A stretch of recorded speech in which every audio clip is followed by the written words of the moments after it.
నిధుల వివాదంతో తలపట్టుకున్నారు Maharashtra CM Fadnavis. CM relief fund నుంచి ఓ డాన్స్ గ్రూప్ కు డబ్బులు వెళ్లాయన్న వార్తలు రాష్ట్రంలో దుమారం రేపాయి. కరువుతో అల్లాడిపోతున్న రైతులను పట్టించుకోకుండా ఎంటర్టైన్మెంట్ కు డబ్బులు ఖర్చు చేస్తున్నారంటూ విపక్షాలు ఫుల్ ఫైర్ అవుతున్నాయి.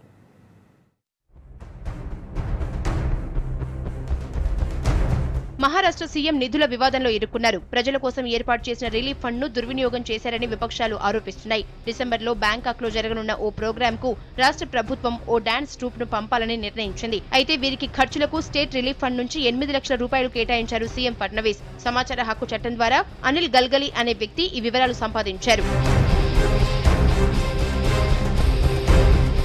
నిధుల ఇష్యూ రాష్ట్ర ప్రభుత్వాన్ని కుదిపేస్తోంది. రాష్ట్రం కరువుతో అల్లాడుతుంటే డాన్స్ గ్రూప్ కు 8 లక్షల రూపాయలు ఇవ్వడంపై విపక్షాలు మండిపడుతున్నాయి. సీఎం ఫడ్నవీస్ వెంటనే రాజీనామా చేయాలని డిమాండ్ చేశారు కాంగ్రెస్ సీనియర్ నేత మనీష్ తివారీ. బాధ్యతాయుతమైన పదవిలో ఉండి నిధులు దుర్వినియోగం చేయడం కరెక్ట్ కాదని అన్నారు. इसपे तो महाराष्ट्र के मुख्यमंत्री का इस्तीफा होना चाहिए, क्योंकि राहत कोष का पैसा है वो तो सीधा मुख्यमंत्री की निगरानी और संज्ञान में होता है, तो ये तो शुद्ध गबन है और इसके ऊपर नैतिक जिम्मेदारी लेते हुए मुख्यमंत्री को त्यागपत्र देना चाहिए या सब विपक्षी दलों को उनके त्यागपत्र के ऊपर जोर देना चाहिए.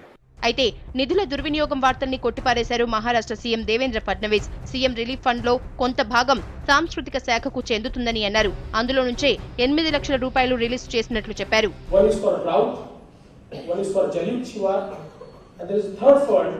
Out of which 25% of fund is reserved for cultural activities.